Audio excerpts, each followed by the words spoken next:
Dieu! Oh non, c'est pas vrai! Qu'est-ce qui se passe? Oh merde, c'est pas vrai! Un homme est amené à l'hôpital avec une entaille au bras. La plaie montre des signes d'infection et son visage commence déjà à se raidir. Pour éviter le tétanos, Joséphine lui recommande une injection de vaccin. Mais l'homme affirme que c'est du poison et refuse catégoriquement. Vous le frappez ou je m'en charge?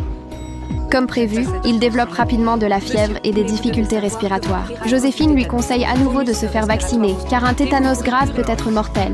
Mais contre toute attente, la bonne volonté du médecin est prise pour une tentative de vente de médicaments. C'est le Je corps. ne suis pas le lobby pharmaceutique, je suis votre médecin et je m'efforce Vous êtes leur marionnette. Non, je ne suis pas une marionnette. J'essaie de vous empêcher d'être dans un état de santé nettement plus grave. Donc, Elle n'a même pas fini de parler que l'homme se met soudain à convulser. Et c'est à ce moment précis que l'accident se produit. oh non, c'est pas vrai!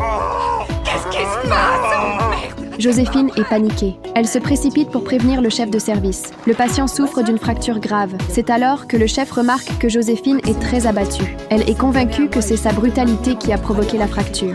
Reviens sur Terre, tu veux. Les spasmes tétaniques sont puissants, ils peuvent provoquer des Il fractures. a pu se faire ça lui-même? Malgré tout, traiter cette fracture n'a rien de simple.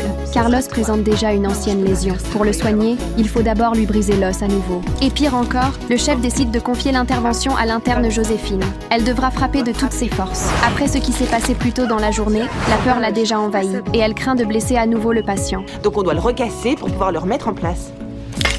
Sois pas une mauviette. Je peux pas. Alors qu'il n'y a plus aucun retour en arrière, encouragée par le chef, Joséphine finit par passer à l'acte. Ou on le courage d'étudier. Et après? Après... On perce.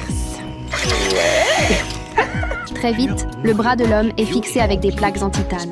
On pense que tout est enfin terminé. Mais contre toute attente, le frère du patient exige que les médecins fournissent la facture médicale. On apprend alors que leur père est mort après avoir consommé des aliments de mauvaise qualité. Depuis ce jour, son frère est devenu extrêmement méfiant envers tout ce qui entre dans son corps, au point de développer une forme de paranoïa. Mais alors que le médecin vient à peine d'exprimer sa compréhension, les paroles du frère le laissent soudain sans voix. Une chance que le titane ait été extrait localement.